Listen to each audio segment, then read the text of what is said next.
Hello, my name is Jeremy Iverson. I'm the Assistant Director of Financial Aid. The Director of Financial Aid is Jill Shankar, and I'm here to talk to you a little bit today about financial aid and you. The Financial Aid portal, we refer you online to double check your award status, your ready to award date, any missing information you may have for financial aid, as well as your awards and award statuses. At the top right there, the $ logo is the logo that you want to look for on the Financial Aid homepage, and that will take you right to the Financial Aid portal. When logging into the portal, you want to use your Social Security number as your username and your 6-digit birthday as your password.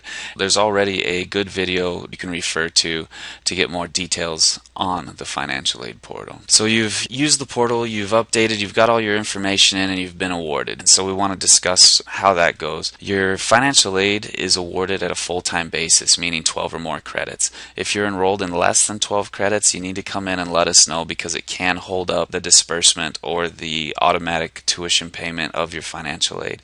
Your financial aid will automatically pay tuition and fees and dorm charges up to your eligibility, but please remember that financial aid cannot pay if your aid has not been adjusted for less than full time. That's 12 or less credits. A couple side notes on this: you would need to be enrolled in half-time, 6 credits or more, to take advantage of the direct loan program, and there is financial aid all the way down to 1 to 5 credits, usually is Pell Grant, but is applicable. So your award letter will be emailed to you. So once you've been awarded, everything's taken care of. Exact detail will be emailed out to you, and you can also get it on the portal. But your awards are listed on the second page. You use the chart on the first page to determine the type of aid that you have.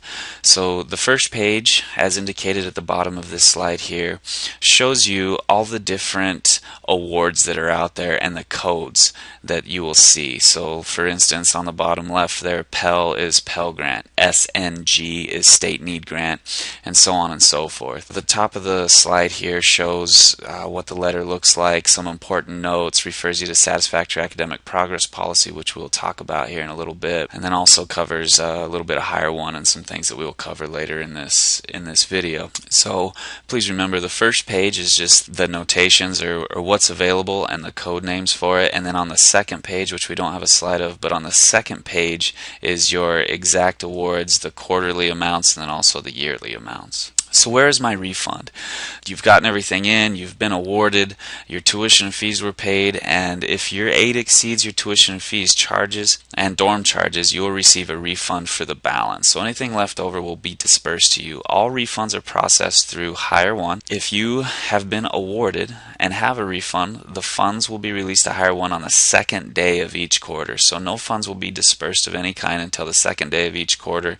It allows students the first day to adjust their schedule or to get into classes that you may have been on a wait list, which is just one instance. So the second day of the quarter is when funds are dispersed to Higher One and nothing before then. Here is an example or what the Higher One Big Bend Viking card looks like.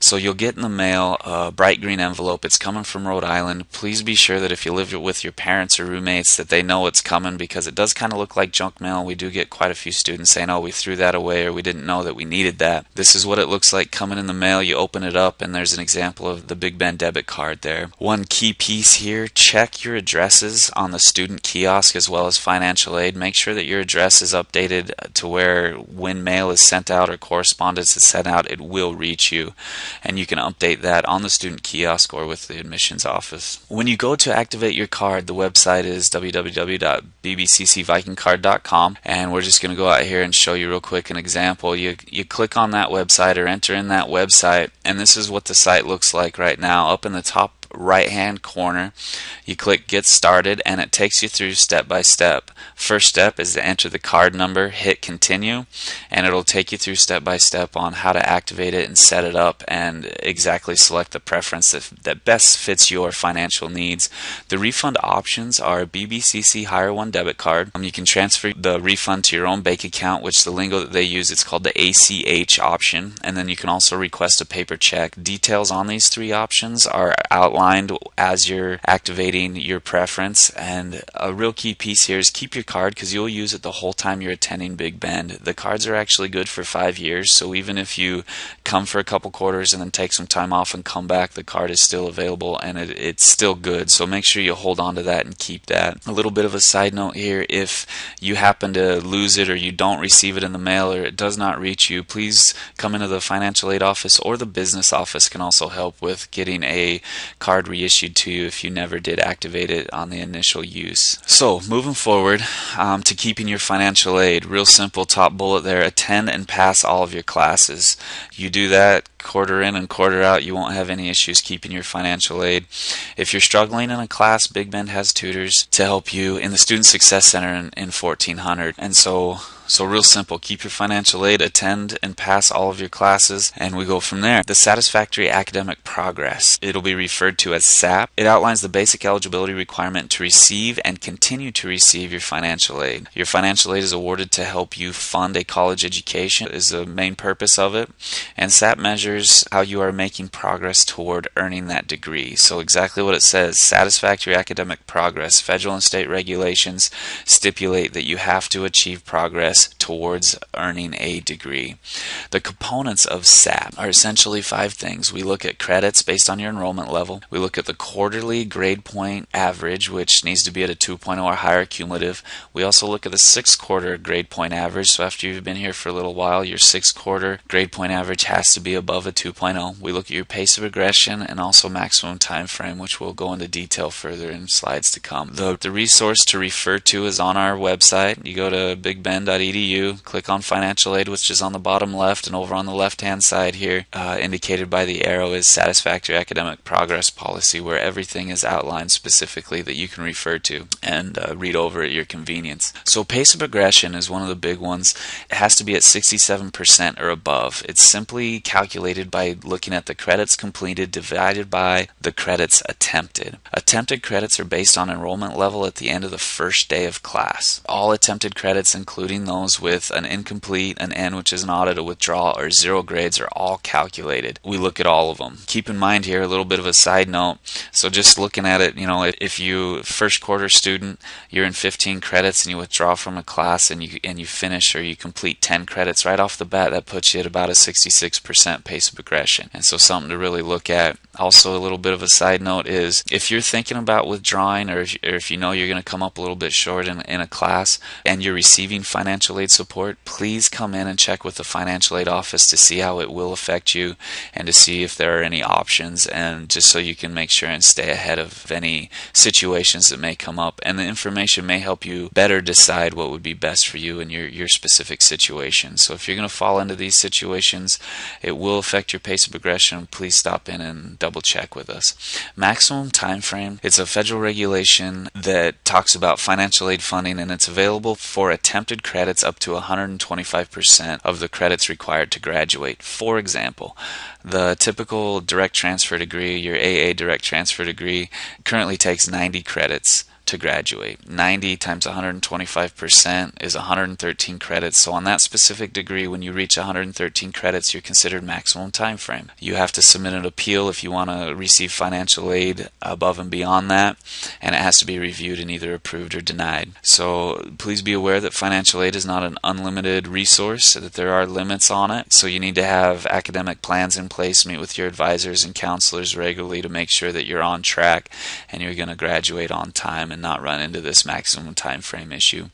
Remedial classes up to 45 credits can be excluded from this process, and we look at that on a financial aid level. Financial aid warning is students who fail to meet the credit, grade point average, or pace progression in the SAP requirements and will be placed on financial aid warning. These warnings, suspension letters, we're going to go over them.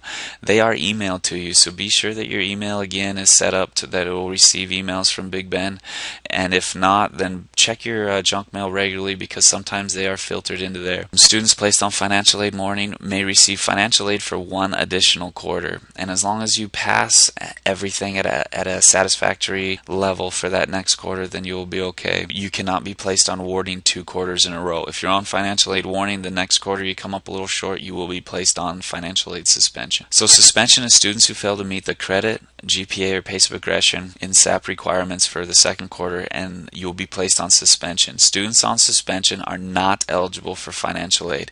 If you find yourself in this situation, you need to fill out a satisfactory academic progress appeal. They are on our website under the Forms tab. You can get them in our office. This will need to be filled out to have financial aid reinstated, or have the possibility of financial aid reinstated. It is a form that we review, we crunch the numbers, and if you're approved, in most instances you're put on the financial aid academic plan, and we move forward from there. So if you find yourself in this or receive a suspension letter, please be aware that there is paperwork and documentation that you need to fill out to get financial aid going or to see if it's an option for you again. Students officially or unofficially that withdraws from classes may owe a portion or all of their financial aid back to the financial aid program. To keep your financial aid, ask for a tutor. Okay, so what that means essentially is that if you completely withdraw or you complete no credits in a quarter, you may fall into a repayment situation. A good way to think of it is if you're receiving financial aid, you're receiving state and federal dollars to further educate yourself.